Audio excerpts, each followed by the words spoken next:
Hola, muy buenas. ¿Qué tal están? Espero que estén muy bien, donde sea que se encuentren viendo este vídeo. Les agradezco por estar aquí una vez más. Bienvenidos sean a mi canal, a este espacio, ¿no? Donde estamos entregando unos mensajes, ¿no? Que son edificantes para nosotros como cristianos, como creyentes en el Señor Jesús, en Yeshua. Ahora, esta oportunidad, pues, quiero hacer con motivo de la celebración de la Semana Santa, quiero hacer una enseñanza, ¿no? Esto no es un vídeo de motivación y no es una prédica tampoco, es una especie de estudio donde quiero que los cristianos podamos ahondar sobre qué es esto de la Semana Santa, más allá de lo que sabemos por la cultura, la tradición, la religión, más allá de lo que sabemos por el boca en boca, podamos ahondar verdaderamente en esto de la Semana Santa, que es esto. Entonces yo preparé este tema que he titulado Semana Santa o Pascua, paganismo o verdadera historia de redención. Entonces, ¿por qué lo titulo de esta manera? Porque, bueno, vamos a comenzar hoy a desmembrar paso por paso o trozo por trozo la historia en torno al cual gira la Semana Santa o la Pascua del Señor.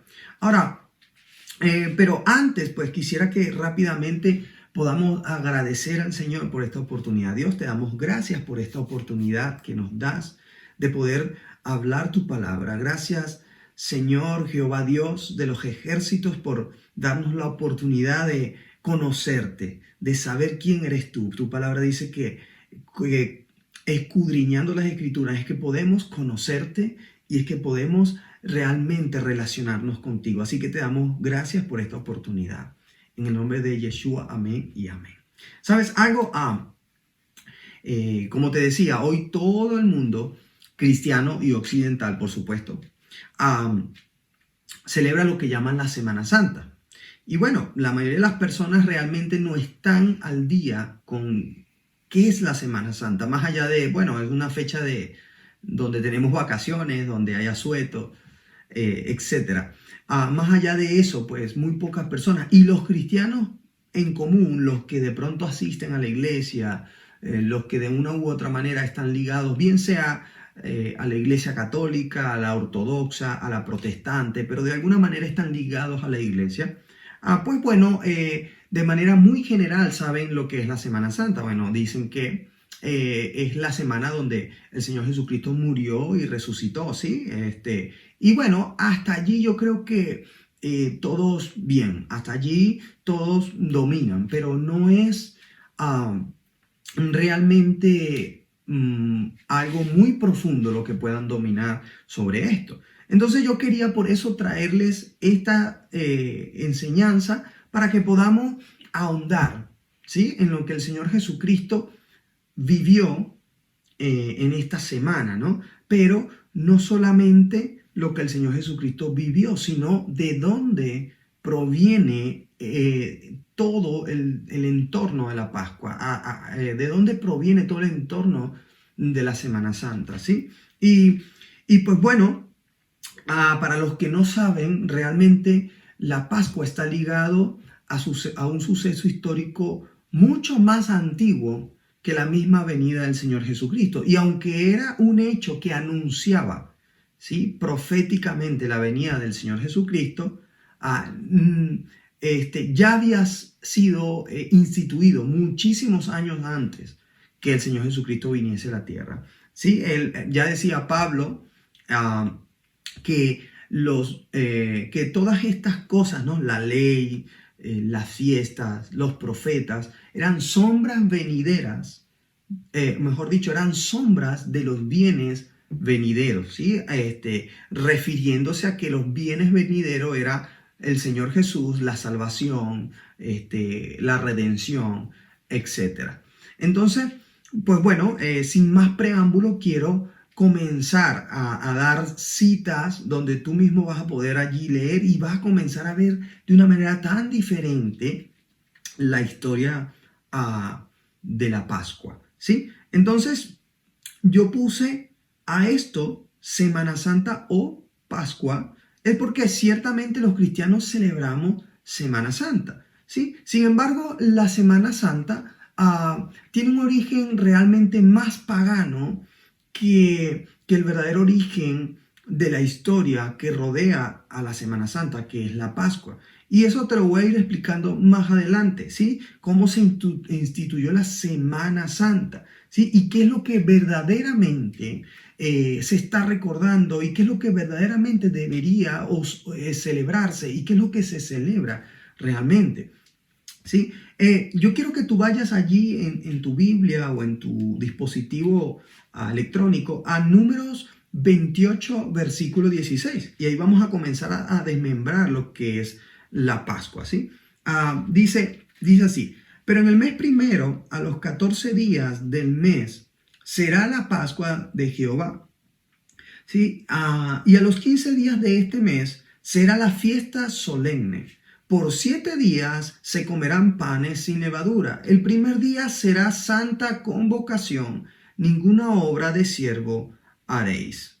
Ok, hasta aquí están Números diciendo o mandando cómo se debe celebrar la Pascua. En primer lugar dice que era en el primer mes del año, ¿sí? Pero no es el mes que tú estás pensando, no es el mes de enero. Sí, nosotros estamos bajo el calendario gregoriano, ¿sí? Que es el calendario actual, ¿sí? Donde tenemos de enero a diciembre, donde la Semana Santa sucede en esta época, en torno a marzo, abril, y donde, bueno, sin ahondar mucho, te puedo decir que nuestro calendario está basado en torno a todo un paganismo, ya que había sido instituido desde los griegos y los romanos, ¿sí? Y en este momento el Imperio Romano. Y nuestro calendario, pues bueno, es una muestra de cómo estos imperios adoraban al sol, adoraban la luna, los astros, ¿sí? Por eso los días de la semana están relacionados con los astros, ¿sí? Del cielo. Ahora, sin ahondar mucho en esto, ¿no? Quiero que sepas que el año, o mejor dicho, perdón, el mes al que Dios se está refiriendo en Números 28 no es el mes de enero, porque no es del calendario gregoriano. Es el mes de Nisan, no sé si lo has escuchado, o el mes de Aviv, que es el mismo mes, ¿sí? Y esto es del mes del calendario de Dios, ¿sí? El calendario que Dios dio a los hebreos. No sé si sabías que en la Biblia Dios establece un calendario para el hombre. En Génesis, ¿sí? Cuando Dios dice que colocó el sol, la luna y las estrellas, los colocó, en español dice para estaciones, pero está mal traducida. En hebreo dice que los colocó para Moedim, y Moedim significa para convocaciones, para fiestas pautadas o para reuniones pautadas. Perdón. Entonces, esa es la razón por la cual Dios colocó el sol, la luna y todas las lumbreras del cielo. Y en este caso, pues la Pascua está muy ligada a las lumbreras del cielo. Y te lo voy a explicar cómo. El mes primero, el mes de Nisan, en el calendario hebreo, era declarado cuando se avistaba el primer, digamos, el primer filito de la luna nueva o creciente, ¿sí? Cuando se avistaba la luna nueva, ese día, ¿sí? Y en concordancia con el fruto de la cebada que estaba en un punto que llaman Aviv, que es cuando ya se puede tostar, se le dice que el fruto está Aviv. En el avistamiento de esos primeros frutos y la luna nueva, ese se dice que es el primer día del año y el primer mes del año. Entonces, a partir de ese momento, ellos contaban 14 días para el inicio de la Pascua, ¿sí? Entonces, bueno, esto es lo primero que podemos ir apuntando sobre la Pascua. Ahora, ¿pero qué es la Pascua? Pues bueno, am, este, yo quiero que leamos en Levíticos 17, versículo 11, que dice así: porque la vida de la carne en la sangre está, y yo os la he dado para hacer expiación sobre el altar por vuestras almas, y la misma sangre hará expiación de la persona. ¿Sí? La Pascua, su significado del origen hebreo, que es Pesach, ¿sí? Es pasar a través de, o aunque en español está mal traducida, que dice pasar de, es como que te evito, realmente no es el significado. El significado es pasar a través de, y está ligado al hecho de que había un sacrificio que se hacía de un cordero sobre lo que en ese momento se llamaba el umbral de las casas, ¿sí? Entonces, yo poco a poco vamos a ir desmenuzando esto, porque esta es una tradición muy ancestral, y aunque para nosotros los occidentales la sangre puede significar muerte, realmente para los orientales y sobre todo para Medio Oriente, la sangre significaba vida, tal cual como lo hemos leído acá en Levíticos 17:11, ¿sí? Entonces,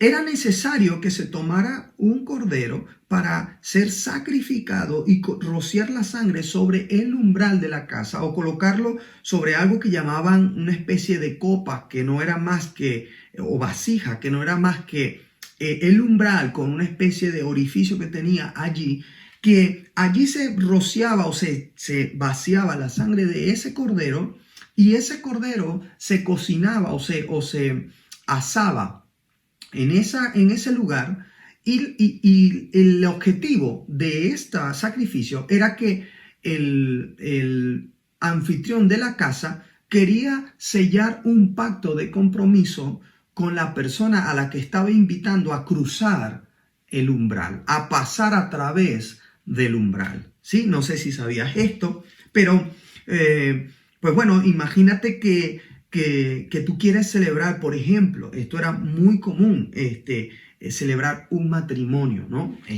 Entonces, el padre del hijo o del novio sacrificaba un cordero, entre el padre y el hijo sacrificaban un cordero sobre el umbral e invitaban a la familia de la novia a pasar a través de ese umbral. Y cuando pasaban a través de ese umbral, pues, entonces quedaba sellado el pacto, comían juntos ese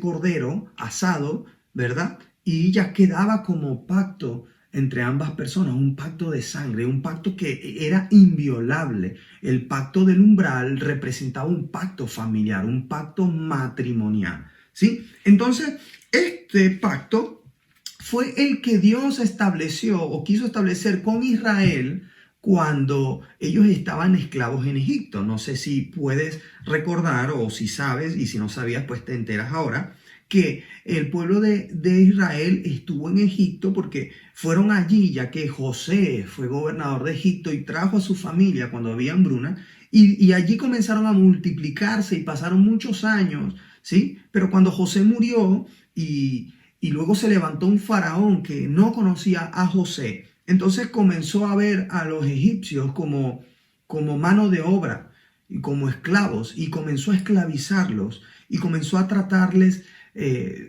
malísimo, ¿no? Y entonces comenzó una época de esclavitud terrible de Israel. Entonces, cuando Dios decide sacar a Israel de Egipto, ¿sí? Decide hacerlo no sin antes crear con ellos o hacer con ellos un pacto, ¿sí? Que fue el pacto del umbral. La noche que Israel salió de Egipto, antes de que saliesen, Dios les mandó a hacer un pacto, y ya lo vamos a leer acá en la palabra, ¿sí? Entonces, pues quiero que vayas más o menos visualizando lo que es este pacto del umbral, el pacto de la Pascua, ¿sí?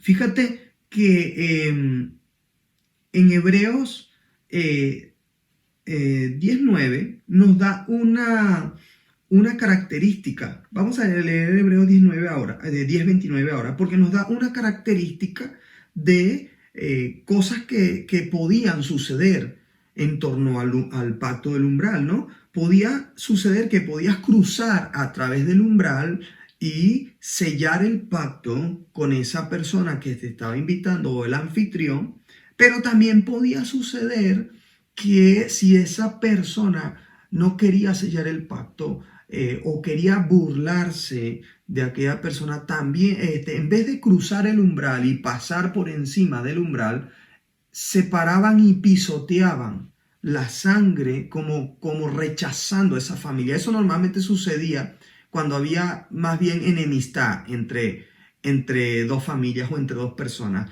o sucedía cuando de pronto un rey era invitado o alguien importante era invitado a pasar a el umbral y a comer dentro, pero esa persona, ese rey o esa persona importante no estaba de acuerdo con esa persona. En vez de cruzar, iba y pisoteaba la sangre y se retiraba. Entonces, fíjate cómo todas estas cosas que rodean al pacto de el umbral, el pacto de Egipto, son cosas que son sombras perfectas de todos los bienes venideros, porque aún siguen en el Antiguo Testamento nombrándose. Y Pablo, conocedor de la ley, conocedor de todas estas cosas, Pablo fue un hombre que creció a las faldas de Gamaliel. Él fue instruido por Gamaliel. Se dice que Pablo de memoria recitaba las escrituras en las que habían en ese momento, que era la Torá y los profetas. Se dice que Pablo era miembro del Sanedrín y que era conocedor de todas las escrituras. Entonces, él nos escribe cartas, ¿sí?, a los cristianos, y siempre nos deja ese lenguaje que evidencia que él está hablando en torno al pacto del umbral. Y entonces ahora sí vamos a leer en Hebreos 10:29, que dice así: ¿cuánto mayor castigo pensáis que merecerá el que pisoteare al Hijo de Dios y tuviere por inmunda la sangre del pacto, el cual fue santificado, e hiciere afrenta al Espíritu de gracia? Aquí Pablo está haciendo alusión al pacto del umbral. Cuando habla de pisotear la sangre, quizás para nosotros los occidentales, al no conocer el trasfondo, bueno, sencillamente leemos lo que tal cual ahí leemos en español. Bueno, el que pisoteare la sangre, sí, es una manera como decir de él que se burlase de la sangre del Señor, o el que hiciere mal sabiendo lo que hizo el Señor en el sacrificio. Pero realmente el trasfondo de todo este lenguaje es el pacto del umbral. Es cuando literalmente alguien que era invitado a hacer un pacto con alguien más a través del pacto del umbral, pisoteaba esa sangre en el umbral en vez de pasar a través de ella, ¿sí? Entonces, por eso Pablo usa este lenguaje. Ahora, esta historia de la Pascua no es solamente una historia del Antiguo Testamento. Seguimos viendo, ¿sí?, en el Nuevo Testamento cómo se sigue afirmando el pacto. Mira lo que dice Juan 10:1. Dice, esto lo dice el Señor Jesús. Dice: de cierto os digo, que el que no entra por la puerta en el redil de las ovejas, sino que sube por otra parte, es el ladrón y salteador. Fíjate, en Juan 10:7-10 dice: volvió Jesús a decirles: de cierto os digo, yo soy la puerta de las ovejas. Y todos los que antes de mí vinieron, ladrones son y salteadores, pero no los oyeron las ovejas. Yo soy la puerta, el que por mí entrare será salvo, y entrará y saldrá y hallará pastos. El ladrón no viene sino para hurtar y matar y destruir. Yo he venido para que tengan vida y la tengan en abundancia. De nuevo les digo, siempre hemos leído esto y no entendemos el trasfondo del lenguaje que está usando aquí el Señor Jesús. Aquí está usando el lenguaje de la Pascua. ¿Por qué? Pues bueno, más cosas relacionadas con el pacto del umbral, como que, por ejemplo, cuando había un pacto, ¿sí? Aquellos que no querían cumplir el pacto, por ejemplo, a veces podía venir, como te dije, un rey que venía a invadir, no venía en son de paz, y probablemente se le preparaba un pacto del umbral para intentar hacer la paz, para intentar hacer un pacto con él. Pero si él no quería, entonces podía o pisotear esa sangre del umbral, o podía mandar a sus soldados a que entrasen por las puertas, por las ventanas o por el techo, para de esa manera saltear y no hacer un pacto, simbólicamente no hacer un pacto, sino saltear ese pacto y poder saquear lo que allí estaba o llevarse prisioneros a los de dentro de esa casa sin haber pasado por encima. Era tomado tan en serio esto del pacto del umbral, que si había una sangre de un sacrificio allí derramada, ellos no se atrevían, si no tenían intenciones de hacer un pacto con el de adentro, sino que querían era saquearle o llevárselo cautivo, ellos no iban jamás ni nunca a atravesar esa puerta con esa sangre allí. Entonces ellos entraban por las ventanas o por el techo o por alguna otra puerta o abrían un boquete para poder entrar a la casa sin hacer un pacto con esta persona. Entonces, fíjate, ahora volvemos a leer y ahora sí vas a entender cuál es el trasfondo o el entorno cultural, histórico, y legal y religioso que está usando acá Jesús en Juan 10:1 y en Juan 10:7 al 10.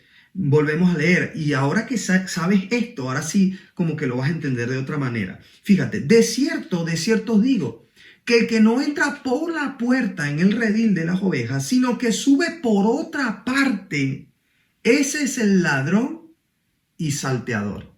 ¿Te das cuenta cómo ahora como que todo encaja? Y Juan 10:7 al 10 dice, volvió pues Jesús a decirles, de cierto os digo, yo soy la puerta de las ovejas. Todos los que antes de mí vinieron, ladrones son y salteadores, pero no los oyeron las ovejas. Yo soy la puerta, el que por mí entrare será salvo, y entrará y saldrá, y hallará pastos. El ladrón no viene sino para hurtar y matar y destruir. Mas yo he venido para que tengan vida y la tengan en abundancia. ¡Qué tremendo! Habla que todos los que los que vienen, que no son de él, van a buscar evadir el pacto y entrar por otras partes para no hacer el pacto, para no tener que ver con el pacto, ¿sí? Y vienen ¿qué? A matar, a destruir, a saquear, a llevar cautivos. Más todo el que entrare, dice, a través de él, a través del pacto del umbral, entonces tendrá vida y la tendrá en abundancia. Fíjate,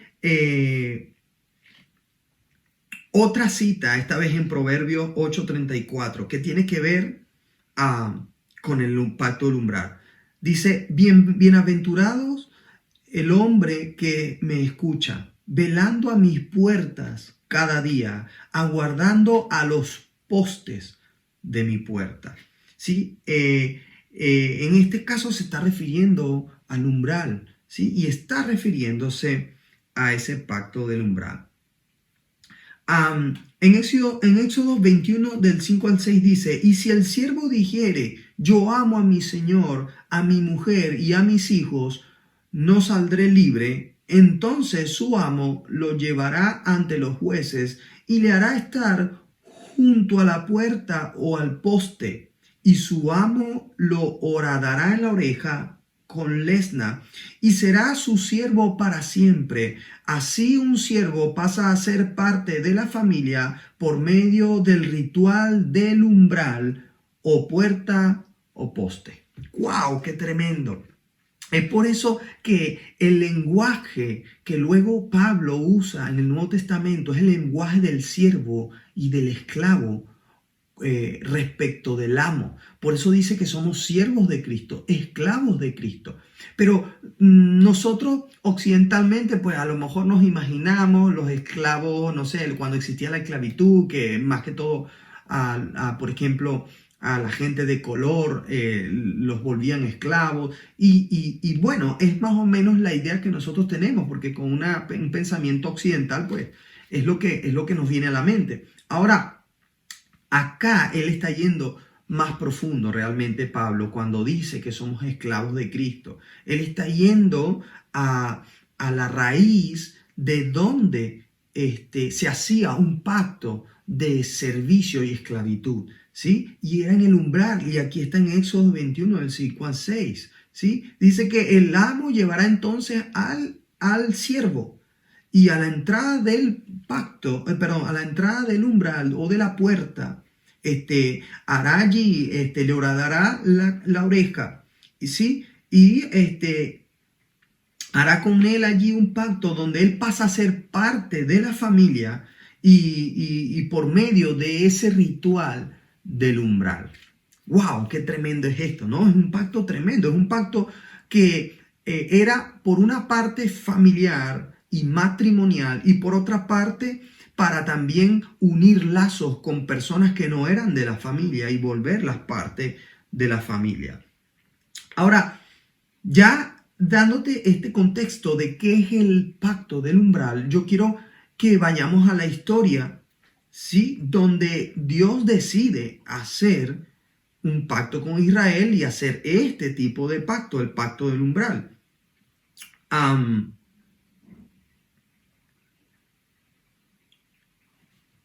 Vamos a leer ahora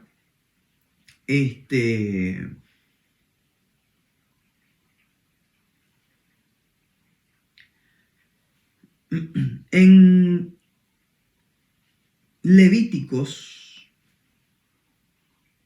23:5.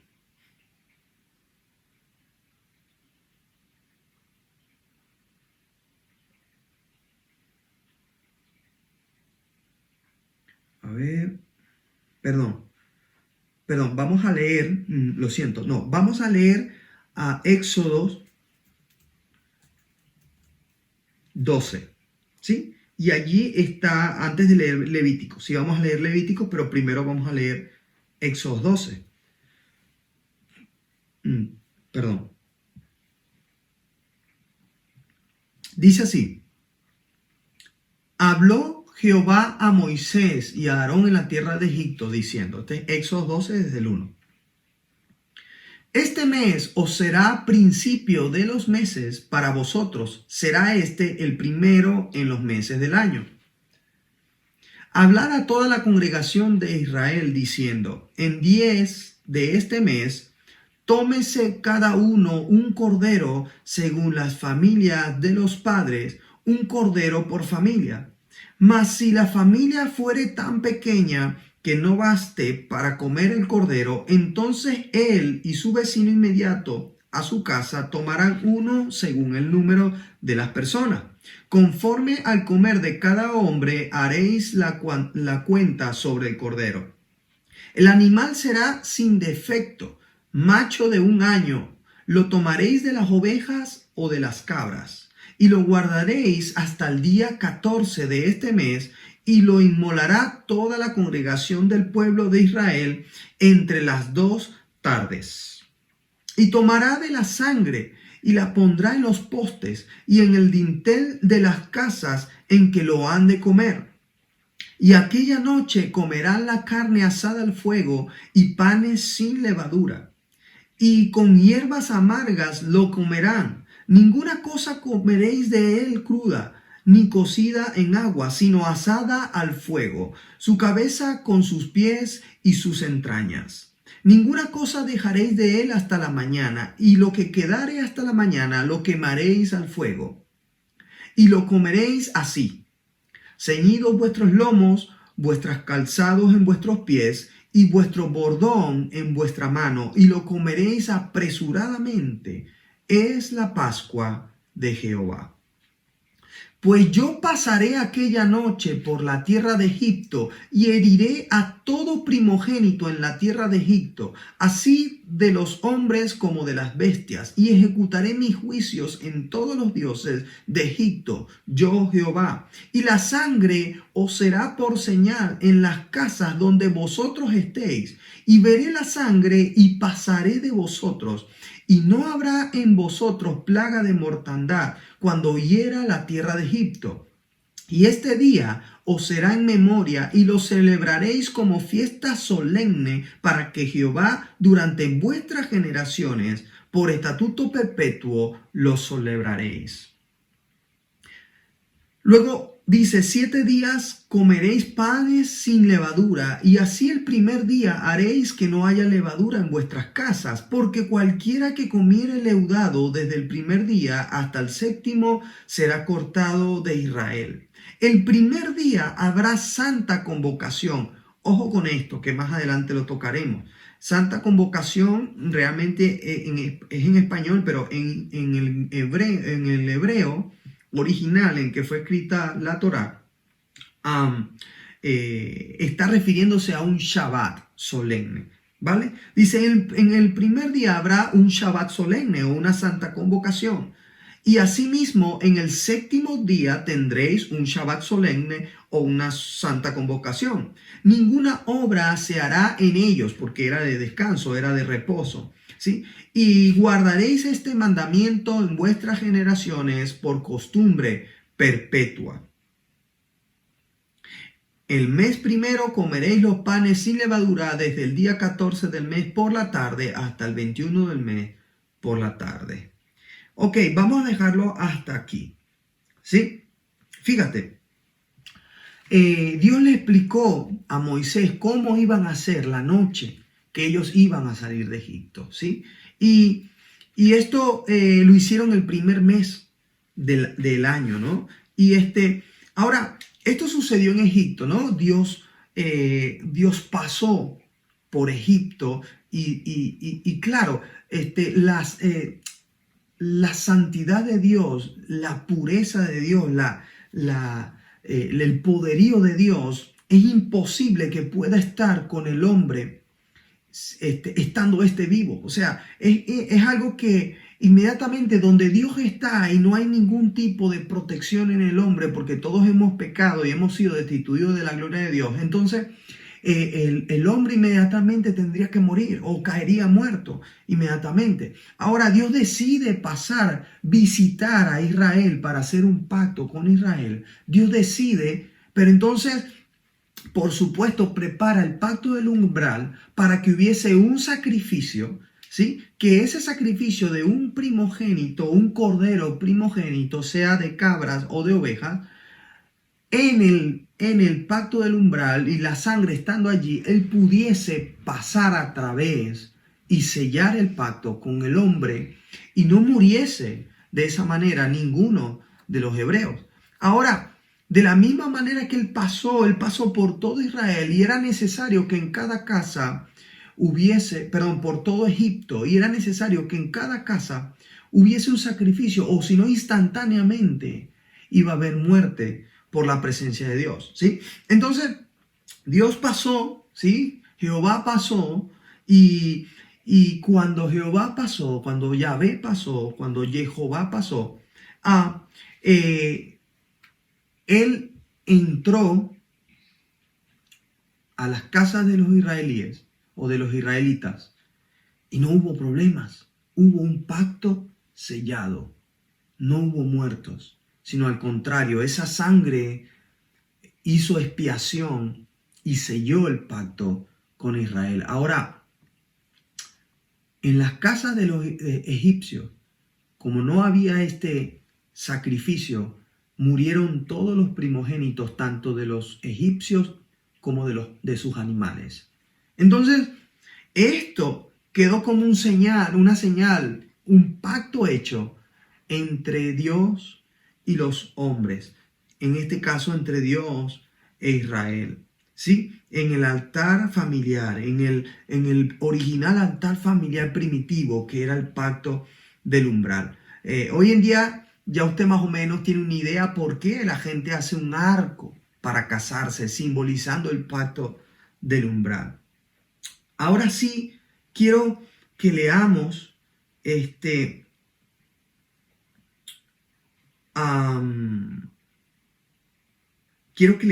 en Levíticos 23:5, que dice así: en el mes primero, a los 14 días del mes, vuelve a anunciar lo mismo.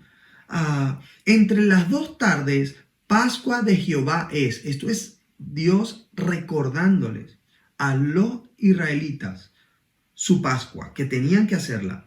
Y a los 15 días del mes es la fiesta solemne de los panes sin levadura a Jehová. 7 días comeréis panes sin levadura. El primer día tendréis Shabbat solemne o santa convocación. Ningún trabajo de siervo haréis. Y ofreceréis a Jehová 7 días ofrenda encendida. El séptimo día será santa convocación o Shabbat solemne. Ningún trabajo de siervo haréis.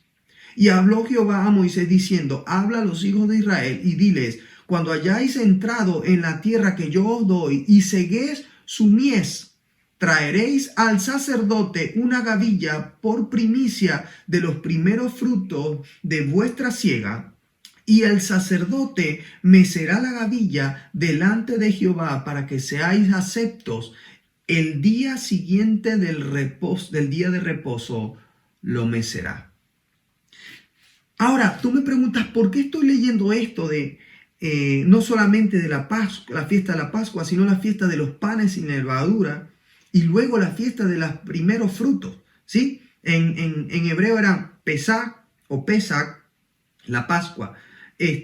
Maxot Maxot, los panes sin levadura. Y luego las primicias, Bikurim. Ahora, esto, ¿por qué te lo enseño?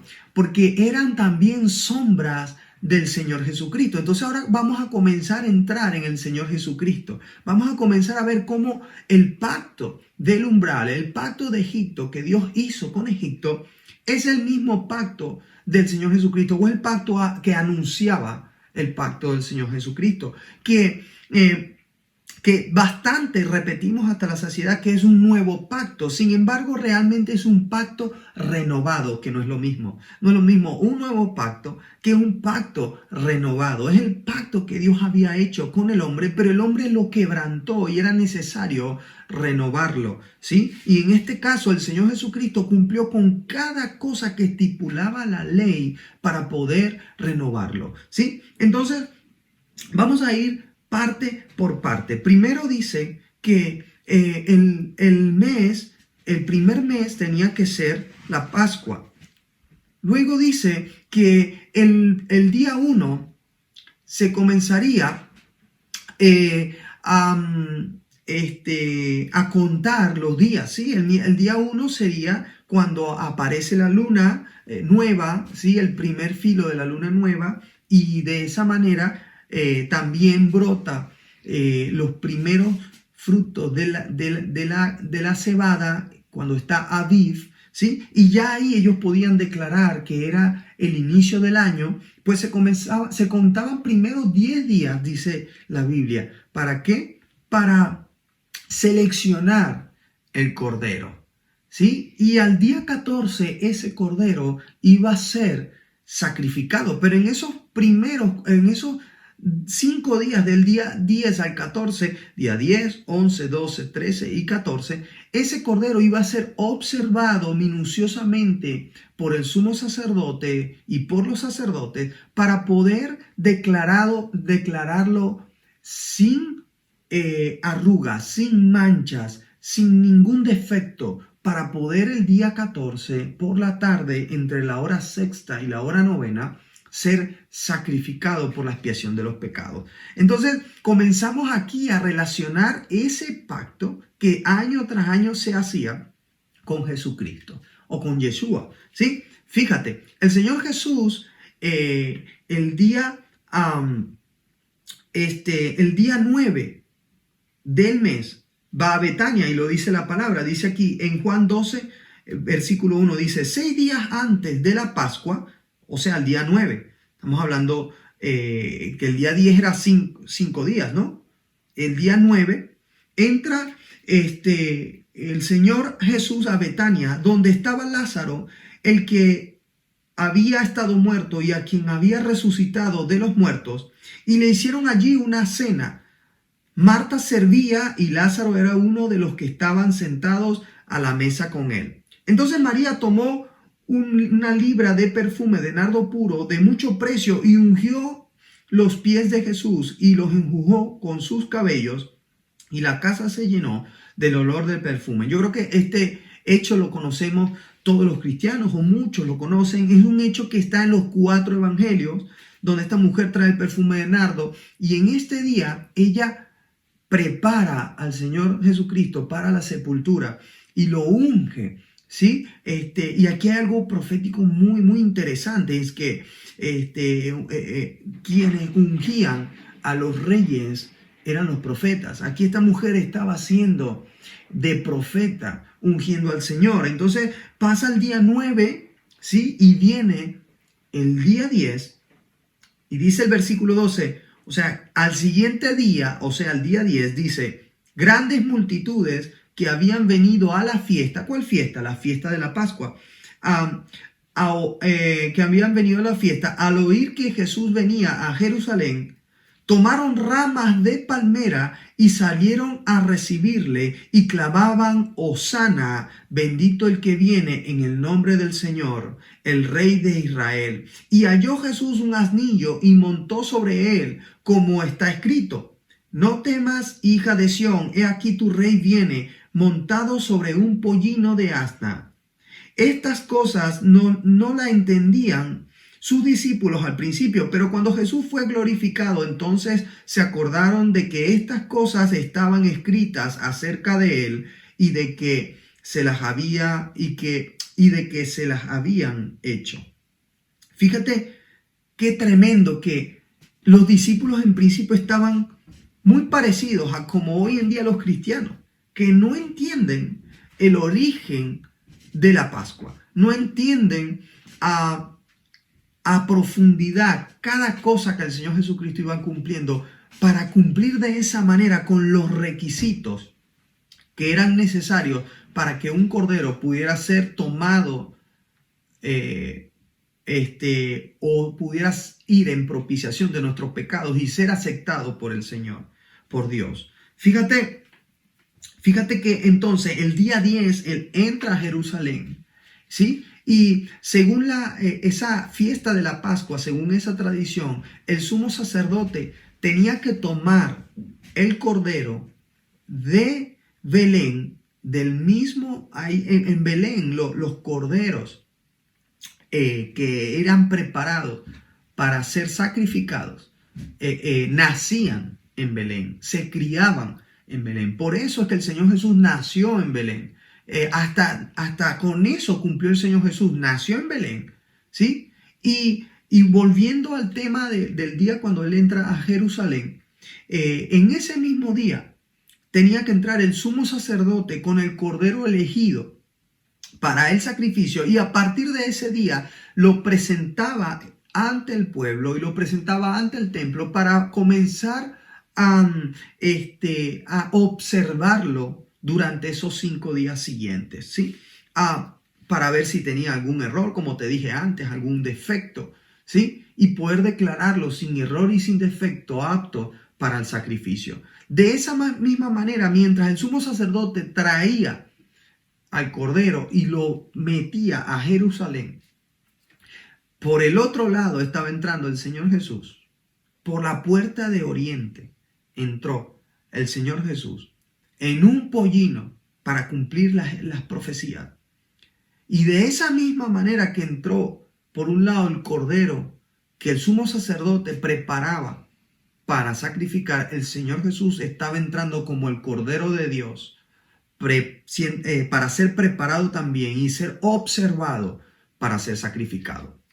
A partir de ese día 10 hasta el día 14, dice las Escrituras que comenzó el Señor a hacer, o comenzaron, mejor dicho, los escribas y fariseos comenzaron a buscarle algún tipo de falta, algún tipo de violación a la ley, algún tipo de violación, bien sea a la ley del Señor o a algún tipo de violación a la ley romana, para poder matarle.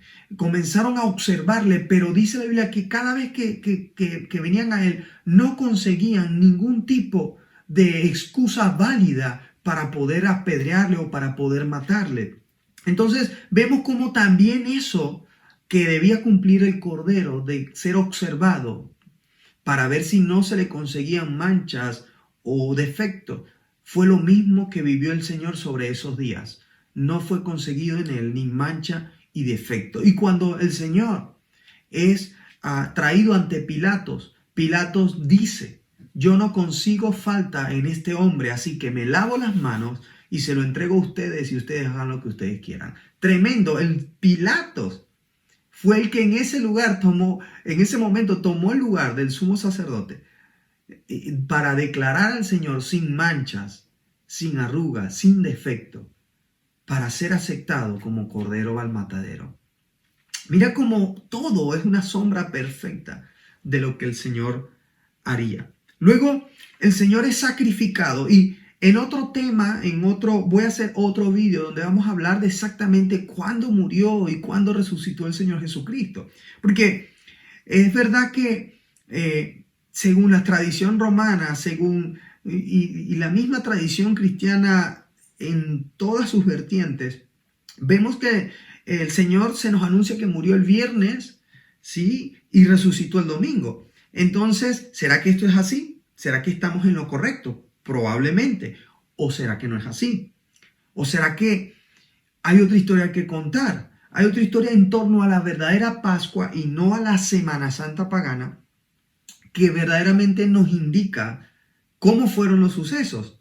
Entonces no vamos a ahondar en ello, pero sí quiero anunciarte que voy a hacer un próximo video, y si estás viendo esto, pues quiero que estés muy atento, porque lo vamos a hacer y vas a entender por qué la Pascua es tan profunda y además tan clara para entregar cada detalle sobre la muerte y la resurrección del Señor Jesucristo. Entonces te decía que el Señor Jesucristo fue crucificado, ¿sí?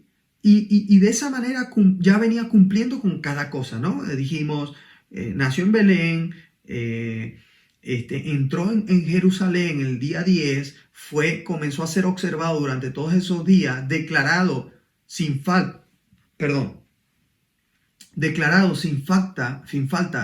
y sin defecto, sin ninguna excusa para poder matarle, y el mismo Pilatos lo declaró sin defecto alguno y se lavó las manos. Fue luego crucificado. Dice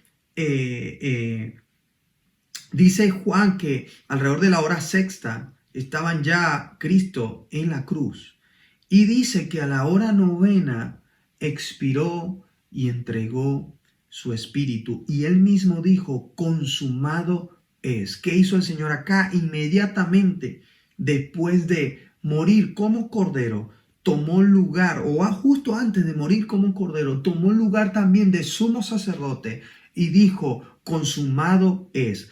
A ese mismo momento que él estaba muriendo, alrededor de la hora novena, el sumo sacerdote en el altar, frente al templo, estaba también sacrificando al cordero y diciendo: consumado es. Pero por supuesto ya no sería más nunca válido ese sacrificio, ni en los que vendrían más adelante, en los próximos aproximados 70 años antes de la destrucción del templo, sino que sería aceptado el sacrificio de Jesús, de Yeshua, una vez y para siempre. Y cuando él dice consumado es, se cumple que murió también como debía morir el cordero entre la hora sexta y la hora novena. Lo próximo que se cumple, y por eso te estaba leyendo Levítico 23, lo próximo que se cumple es que el Señor Jesús es puesto antes de que empezara el Shabbat solemne del que habla las Escrituras, que sería el día 15. Recordemos que en la Biblia la evidencia de que el calendario de Dios la noche es la primera parte del día, nos anuncia cómo debemos dar el ejemplo, perdón, cómo debemos dar el conteo de los días o cómo debemos establecer los días. ¿Sí? Dice en Génesis que cuando Dios creaba algo y Dios creó esto y vio que era bueno y fue la tarde y la mañana del día tal. ¿Sí? Primero venía la tarde, o sea, la noche, la caída y luego la mañana en ese calendario, ¿no? El calendario de Dios, el calendario hebreo, como lo queramos llamar. Entonces, justo a la caída del sol empezaba el Shabbat solemne de la fiesta. Y por esa razón, a José de Arimatea se apresuró, pidió el cuerpo a Pilatos, el cuerpo de Jesús, para irlo a llevar a la tumba o al sepulcro antes de que empezara el Shabbat, porque era prohibido durante el Shabbat enterrar muertos. ¿Sí? Era prohibido enterrar cuerpos o poner cuerpos en la tumba. Entonces, el Señor fue puesto en la tumba justo antes de que empezara el Shabbat. Y una vez que es puesto la tumba, entonces el cuerpo del Señor comienza a ser esa fiesta del pan sin levadura que comenzaba justo ahí al anochecer, al caer el sol. Dice ahí que el día 15 comenzaría la fiesta de panes sin levadura, que por 7 días comerían panes sin levadura.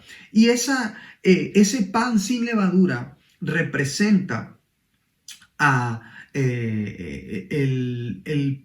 mejor dicho, el cuerpo sin pecado del Señor Jesucristo. Representa cómo el Señor Jesucristo nunca violó la ley del Señor, nunca pecó, nunca violó la ley del Señor, ¿sí? Y de esa manera fue ese pan sin levadura.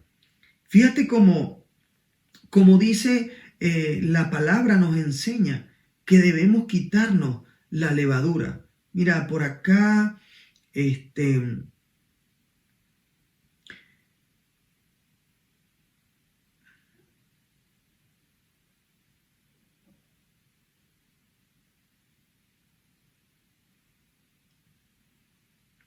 fíjate lo que dice Primera de Corintios 5, versículo 7.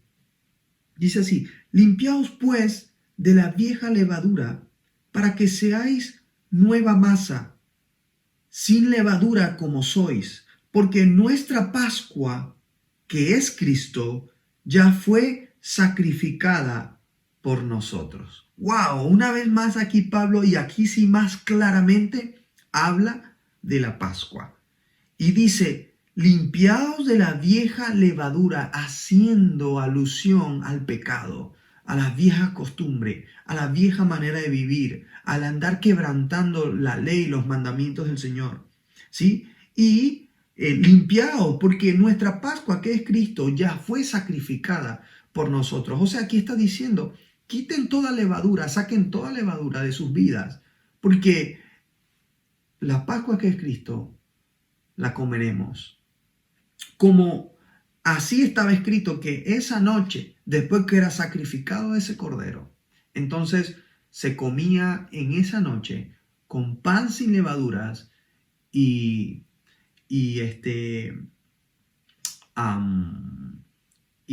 vegetales amargos. Se me olvidó. Especias amargas. Ahora, seguimos hablando sobre lo que el Señor hizo. Entonces, decíamos que en Levítico 23, luego de que hablaba de las fiestas de panes sin levadura, después te decía sobre las primicias. ¿Qué primicia? O los primeros frutos. ¿Qué primeros frutos? Esos primeros frutos que eran lo que la cebada se adelantaba a soltar en esa época primaveral. No era la primera cosecha, que eso era en Shavuot o en Pentecostés, pero eran los primeros frutos que se adelantaban, que eran recogidos, y se hacía una gavilla. Para los que no saben, una gavilla es como una especie de grupo, como dicen en mi país, de pura paja o de toda esa hierba que se cortaba de los primeros frutos, ¿sí? de la cebada. Y dice ahí en Levítico 23 que se traía el primer día de la semana, luego del Shabbat semanal, o sea, luego del día sábado, se traía el primer día de la semana ante el sumo sacerdote para que él meciera esa gavilla delante de Dios y la ofreciera como ofrenda de los primeros frutos. Y de nuevo el Señor Jesucristo vuelve y cumple con esta fiesta, esta tercera fiesta. El Señor Jesucristo, dice la Biblia, dice Pablo, que cuando Él ascendió al templo celestial, cuando Él presentó dentro del templo celestial, se presentó a sí mismo, se presentó como primicia de primeros frutos y presentó a los primeros frutos, que fueron los primeros resucitados, primicia de los resucitados, ¿sí?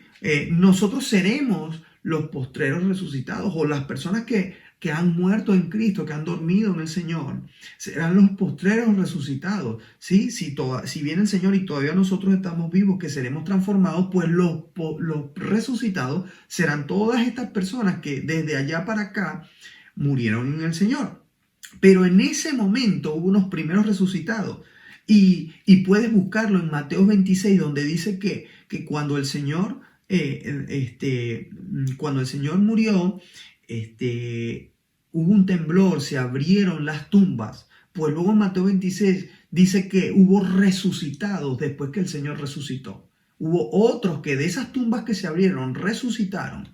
Y esos fueron los primeros frutos que el Señor meció en el templo celestial. Tomó el lugar del sumo sacerdote, ¿sí? Y ya no hubo más sumo sacerdote a partir de ese momento válido en Jerusalén y en toda Judea, sino que el Señor es nuestro sumo sacerdote, y por eso habla Pablo en Hebreos que el Señor es nuestro sumo sacerdote según la orden de Melquisedec, porque está haciendo alusión al primer rey de Jerusalén. Melquisedec fue el rey de Salem, la misma ciudad, Jerusalén.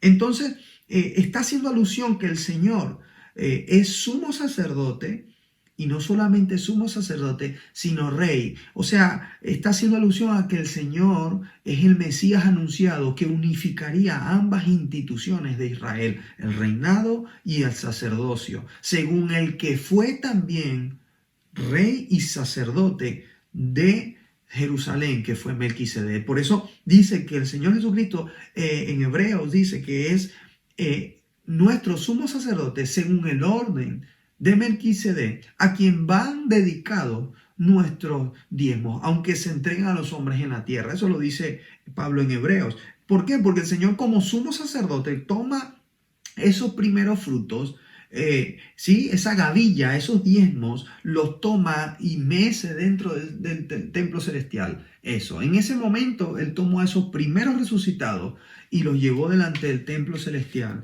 los presentó ante el Señor. Entonces mira cómo el Señor cumplió cada fiesta. Luego 50 días más tarde, ¿sí? Dice la Biblia que desde ese primer día de la semana se contarían 49 días para llegar a 7 Shabbats, ¿sí? 7 Shabbats, 49 días. Luego el primer día después de ese séptimo Shabbat, o sea, el día 50, era Shavuot, o la fiesta de la semana, o lo que llamamos en el Antiguo Testamento en español Pentecostés, o en griego, mejor dicho, Pentecostés. ¿Sí? El Señor allí también cumplió esa fiesta, porque Él mismo dice que fue quien envió al Espíritu Santo. Él dijo, me tengo que ir para poder enviarles al Consolador. Y con el Consolador entonces vino el cumplimiento, con el Espíritu de Dios, o el Ruach HaKodesh, vino el cumplimiento de la fiesta del Espíritu Santo, las 4 fiestas que el Señor Jesús cumplió. ¿Sí? La fiesta de Pesach, que es la Pascua, fue nuestro Cordero. La fiesta de panes sin levadura, Él fue nuestro pan. Él dijo, yo soy el pan de vida. El que a mí me come tiene la vida. ¿Sí? Él dijo, Él siempre anunció. De hecho, hay un pasaje en la Escritura donde Él anuncia varias veces en el mismo pasaje, en la misma conversación con los apóstoles, varias veces le dice, yo soy el pan. Entonces, Él cumplió el pan sin levaduras porque fue el cuerpo sin pecado, ¿sí? Cumplió luego las primicias o mejor dicho, los primeros frutos, ¿sí? El bicurín, ¿sí? Y porque entregó los primeros resucitados, tanto él, primicia de resucitados, como los primeros resucitados ante el templo celestial, y luego al enviar al Espíritu Santo en Pentecostés o en Shavuot, cumplió esa fiesta de Shavuot o de las primeras cosechas. ¿Sí? Mira cómo todo es una sombra profética del Señor Jesús, cómo todo engrana perfectamente con el Señor Jesús. ¡Wow! Es tremendo porque cuando comienzas a ver la perspectiva histórica, cultural, religiosa y legal de todo lo que sucedió en torno al pacto del umbral, comienzas a darte cuenta que es la Pascua, la verdadera fiesta que se celebra en esta época y no esa Semana Santa que solamente nos habla de tradición, ¿sí? Solamente nos habla de una historia que está tergiversada, una historia que no está basada en una semana de domingo a domingo, no es así, porque para empezar que en el calendario hebreo los días van cambiando, no son fijos como los nuestros, no caen fijos como los días nuestros. Me refiero a que un año puede caer la Pascua, como por ejemplo este año fue de viernes para sábado, la semana pasada de viernes para sábado, pero en aquella época, cuando murió el Señor Jesucristo, fue de miércoles para jueves, la Pascua, ¿sí? Y se puede investigar en los registros históricos, los registros astronómicos, los registros de la NASA, y poder investigar cuándo sucedieron estos hechos y además llevarlos a esos contextos que nos ayudan a entender bien por qué el Señor Jesucristo fue la Pascua, todo lo que Él cumplió para poder ser aceptado como el Cordero. Ahora, finalmente quiero darte a entender o quiero explicarte por qué. Ya te expliqué qué es el pacto del umbral, ya te expliqué cómo el Señor tomó lugar de ese pacto del umbral, tomó y cumplió con cada cosa de la ley para ser aceptado como cordero del pacto del umbral, y cómo cumplió no solamente como cordero, sino con cada fiesta de ese momento, sino que también ahora quiero enseñarte por qué razón tuvo que ser la Pascua. Y ya con esto vamos a terminar, ¿sí? Y la razón es la siguiente. Fíjate lo que dice. Primero te voy a leer acá en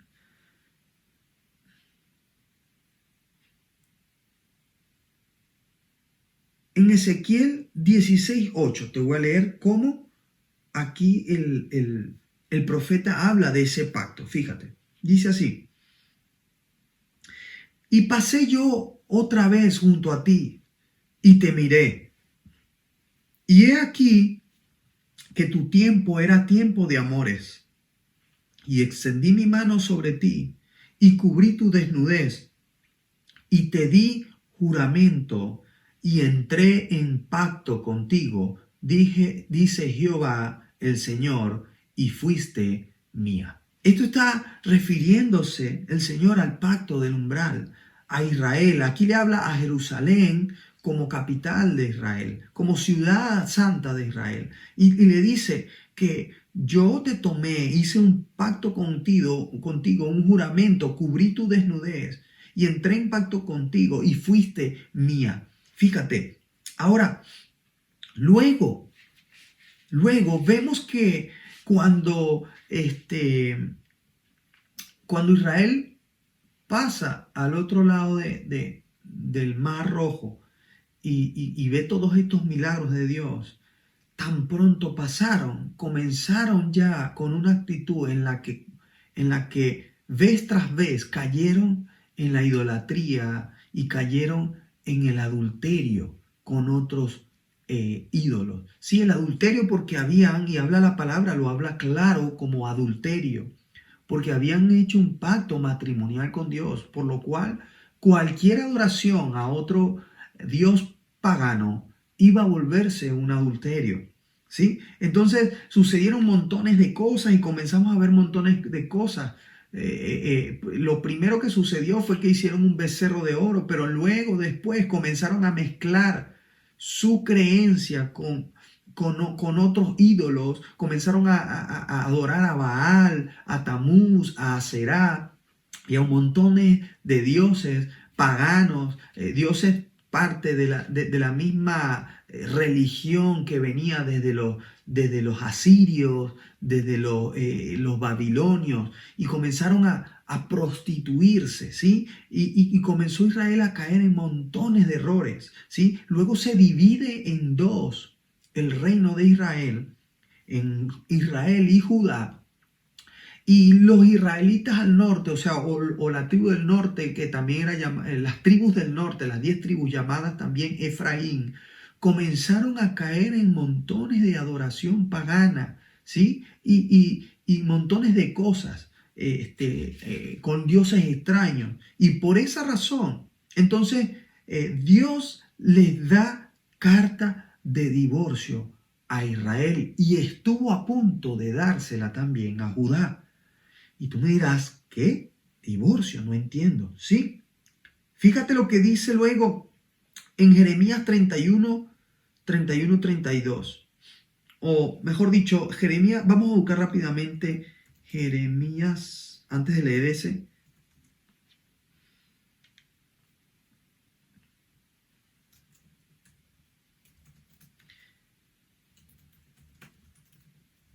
Fíjate lo que dice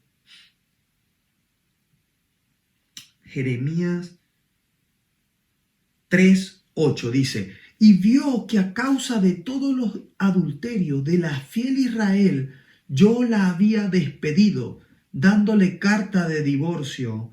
Con todo, su perdida hermana Judá no tuvo temor, sino que ella también fue y se hizo ramera.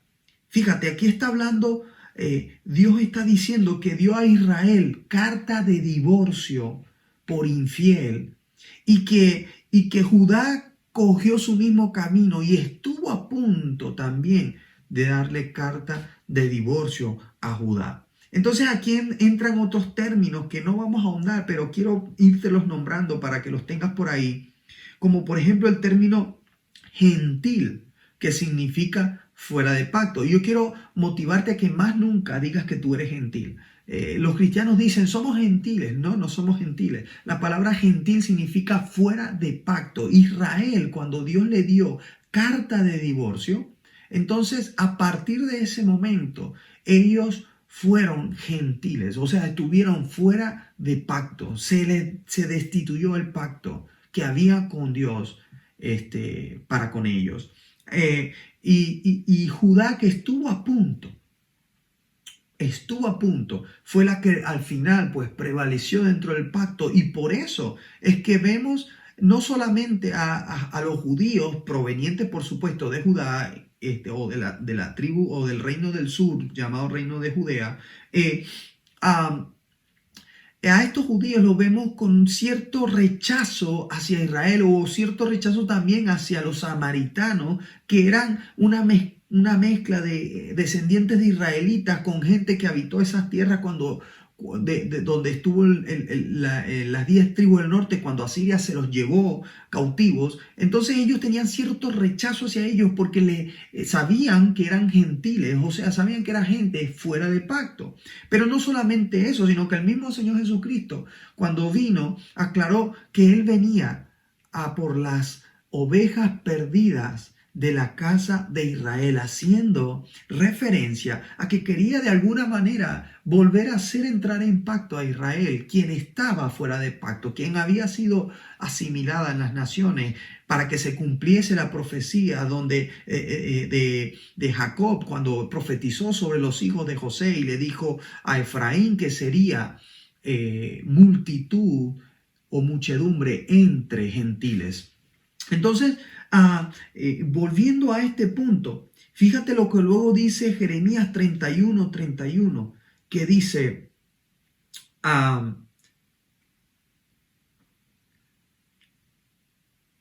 fíjate lo que dice Jeremías ver, se me ha perdido. Momento. Aquí está. Jeremías 31, 31 al 32 dice: He aquí que vienen días, dice Jehová, en los cuales haré nuevo pacto con la casa de Israel y con la casa de Judá. ¿Pacto con quién? Con la casa de Israel y la casa de Judá. No dice un pacto con gentiles, no dice un pacto con el resto del mundo, dice con la casa de Israel y con la casa de Judá. Aquí en español dice un nuevo pacto, pero originalmente en el hebreo dice, he aquí que renovaré el pacto con la casa de Israel y en la casa de Judá. ¿Cuál pacto? El pacto del umbral, que dice, no como el pacto que hice con sus padres el día que tomé su mano para sacarles de la tierra de Egipto, porque ellos rompieron mi pacto, aunque fui yo un marido para ellos, dice Jehová. ¡Wow! Tremendo. Entonces comenzamos a entender el por qué fue necesario que fuese renovado un pacto. Y es que Dios, te venía diciendo, dio a Israel, le dio carta de divorcio. Y al darle carta de divorcio, según la ley, Israel no podía volver a casarse ni con otro marido, ni con su marido original. Cuando un hombre, según la ley de Dios, cuando un hombre da carta de divorcio a su mujer, esa mujer repudiada no puede ir y casarse con otro. Por eso es que el Señor Jesucristo en Mateo 19 habla fuertemente del adulterio y dice que aunque Moisés permitió dar carta de divorcio por la dureza del corazón del hombre, él dice, mas yo os digo así, que cualquier hombre que se casa con otra mujer, mejor dicho, cualquier hombre que repudia a su mujer y le da carta de divorcio y esa mujer va y se casa con otro, esta mujer adultera y este hombre adultera. Cualquiera que da carta de divorcio a su mujer para casarse con otra, adultera, dice, excepto por causa de fornicación. O sea, por causa de adulterio, lo que cometió Israel, adulterio. Y fíjate, ahora cuando vemos este pasaje de Jesús en Mateo 19, entendemos más específicamente a qué estaba haciendo alusión él. Él estaba haciendo alusión a la ley del Señor original sobre el pacto del umbral, sobre el pacto del matrimonio, diciendo que cualquiera que por causas injustificadas, a no ser que sea por un adulterio, por una fornicación, de carta de divorcio a su mujer y se casa con otra, adultera. Entonces Israel adulteró, se fue con otros dioses y Dios le dio carta de divorcio a Israel.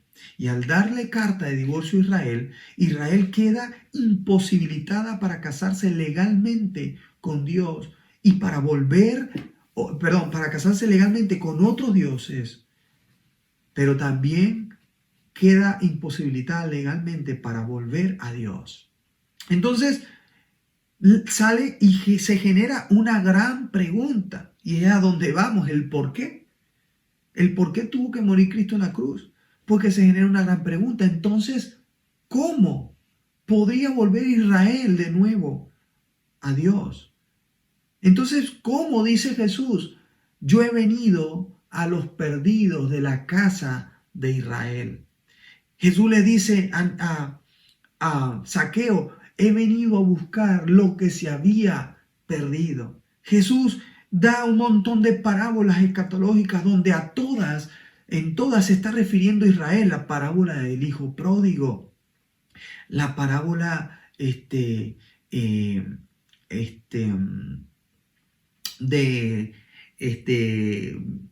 todas las parábolas que, en este momento son tantas que ya se me fueron de la mente, pero en cada parábola nos hace alusión el Señor Jesucristo a esa Israel que ha sido perdida, a esa Israel que era necesario que volviera, esa hija pródigo.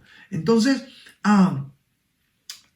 volviendo a la ley, había una única manera en que esta mujer que fuese dada en divorcio podía quedar libre de ese pacto para volver a casarse. La única manera era que el marido muriese. Y dice la ley, y no quiero andar en buscar los versículos, pero dice que si el marido original de esta mujer muriese, entonces ella sí sería libre para volverse a casar. Entonces, bingo, voilà. Entendemos el por qué el Señor Jesucristo tenía que morir. El Señor Jesús, siendo Dios, 100% Dios y 100% hombre, siendo Dios en forma de hombre, vino a esta tierra para poder morir y de esa manera no solamente expiar nuestros pecados, no solamente ser el cordero del sacrificio, sino también con su muerte como Dios, dejar libre a Israel para poder volver a traerla a Él sin violar la ley. Dios, que escribió la ley, que nos entregó la ley, no podía violar la ley. Por lo tanto, no podía traer a Israel de nuevo hacia sus brazos, generándose de esa manera un misterio. Y este es el misterio que Pablo habla en tantas cartas y habla de que el Señor resolvió el gran misterio, y también lo habla Apocalipsis, el misterio que ha de ser resuelto. ¿Cuál misterio? El misterio a través del cual Dios atraería de nuevo a Israel hacia sí mismo sin violar la ley, porque no podía. La ley le imposibilitaba. Pero gracias a su muerte como hombre, gracias a la muerte del Señor Jesucristo, entonces queda libre Israel para ahora en las bodas del Cordero casarse con el Señor. Y es por esto que nosotros sí sabemos y hemos escuchado de las bodas del Cordero, pero no lográbamos conectar por qué una boda.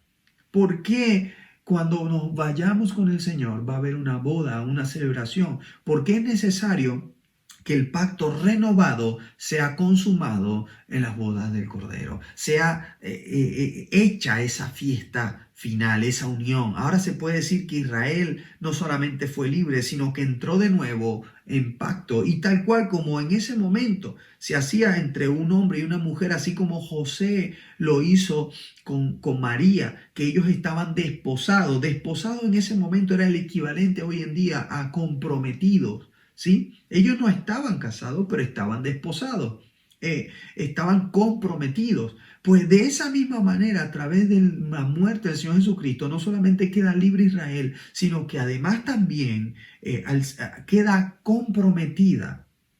Quedamos comprometidos como Israel con el Señor Jesucristo para luego celebrar un matrimonio con Él. Fíjate las últimas citas que te voy a leer antes de terminar. Entonces, respondida a esta última parte, quiero leerte estas citas. Mira lo que dice acá.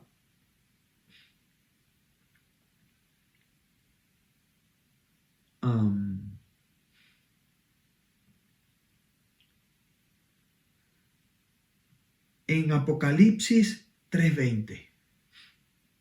Este es un versículo muy usado, pero tremendamente usado, sobre todo por los protestantes. Y supongo que muchos se lo saben de memoria. He aquí, yo estoy a la puerta y llamo. Si alguno oye mi voz y abre la puerta, yo entraré a él y cenaré a él y él conmigo.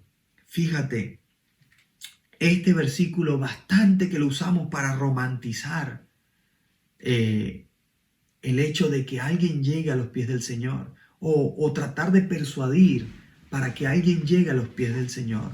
Y le decimos, yo estoy a la puerta y llamo. Si alguno oye mi voz, mira, Dios está tocando la puerta de tu corazón.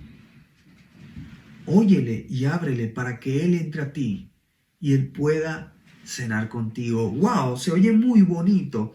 Sí, pero si vamos al origen profundo y al contexto de este versículo, aquí el Señor Jesús está diciendo, hey, recuerda el pacto del umbral que renové contigo, que hice contigo en Egipto y que luego renové contigo en la cruz. Recuerda, porque a través de ese pacto yo entraré a tu casa, que es tu corazón. Recuerda que Jeremías dice, ya renovaré el pacto y lo haré ya no en piedra, sino que lo escribiré en vuestras mentes y vuestro corazón. Entonces Jesús le dice, yo entraré y cenaré con él y él conmigo. Se está refiriendo a la cena de ese cordero, a través del cual, una vez pasado la puerta del o el umbral, una vez pasado a través del umbral, se cenaba el cordero y quedaba sellado el pacto. Aquí el Señor nos está recordando ese pacto que hizo con nosotros. ¿Sí? Mira lo que dice Apocalipsis 21:9. Dice, vino entonces a mí uno de los 7 ángeles que tenía las 7 copas, llena de las 7 plagas postreras, y habló conmigo diciendo, ven acá, yo te mostraré la desposada, la esposa del Cordero. Te mostraré la desposada, la comprometida a través del pacto, la esposa del Cordero. Sofonías 1, versículo 9 dice, asimismo en aquel día castigaré a todos los que saltan sobre el umbral de las puertas y a los que llenan de violencia y de fraude la casa de su Señor. No solamente hay una promesa para Israel, que somos nosotros, el Israel de fe y el Israel étnico también, que nos casaremos con el Señor, sino que también hay uno para los que deciden saltar este pacto, no cruzarlo a través de él, sino saltar para robar, matar y destruir. También hay una promesa para ellos de destrucción. Mira Zacarías, lo que dice Zacarías 12:2. He aquí, yo pongo a Jerusalén por umbral que hará temblar a todos los pueblos alrededor contra Judá, en el sitio contra Jerusalén. Qué tremendo. Y finalmente te voy a leer Isaías 66:23, que dice, y de mes en mes, y de día de reposo en día de reposo, vendrán todos a adorar delante de mí, dice Jehová. Esto va a ser cuando venga de nuevo el Señor a reinar en su reino milenario. Tendremos que recordar este pacto por siempre. Y no solamente ahora, lo recordaremos por siempre. Entonces, dicho todo esto, pues, quiero que puedas de otra manera ver la Semana Santa, ver el pacto del umbral, ver la Pascua, que es lo que verdaderamente se celebró. No todas estas tradiciones paganas que envolvieron al cristianismo, porque el cristianismo de romano fue un cristianismo forzado, fue un cristianismo que, sin entrar en mucha profundidad y rápidamente te explico, fue un cristianismo donde Constantino decidió adoptar el cristianismo a su imperio, ¿sí? Por intereses políticos, para mantener y sostener su imperio, porque ya había mucho cristianismo y no se podían invertir más recursos en perseguir a los cristianos. Entonces, pero él, siendo politeísta y siendo los romanos politeístas y que ya adoraban a sus dioses, por ejemplo, ellos adoraban al dios Sol, al mismo dios Baal que adoraron los babilonios, los asirios, pero en ese momento, pues para ellos se llamaba Mitra, el dios del sol. Y así a todos sus dioses. Entonces ellos decidieron adoptar al cristianismo y además adaptarlo a sus creencias. Para ellos no había ningún problema en seguir siendo politeístas. Por eso ellos pusieron a Jesucristo a nacer en un 25 de diciembre. Por ejemplo, el mismo día donde nacía Baal o Tamuz, que es Baal reencarnado. ¿Sí? Y en torno a la adoración al sol que había por el solsticio de invierno. Pusieron al Señor Jesucristo a morir un viernes, el día de Venus, y a resucitar un domingo, el día del sol. Pero así montones de cosas que que luego colaron en las creencias del cristianismo, colaron a Istar con Tamuz en los brazos, que es la misma Aserá, la cual adoró Israel adulterando, y adoraron a Tamuz también, y hoy en día es María con el niño en los brazos.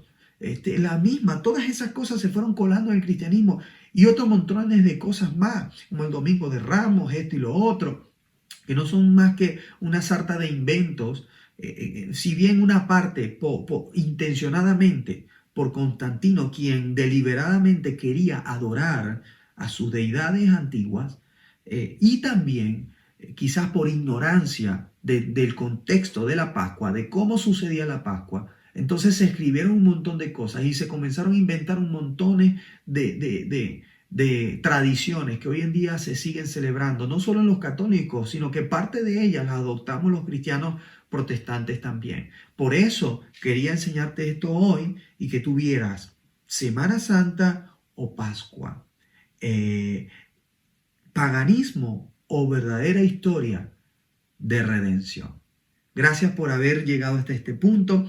Sé que es un poco largo el vídeo, pero quería que aprendieras a profundidad y pues a partir de ahora veas de manera diferente el sacrificio del Señor Jesucristo en la cruz. Veas cómo cumplió con todo y cómo es el Cordero perfecto para nuestra redención.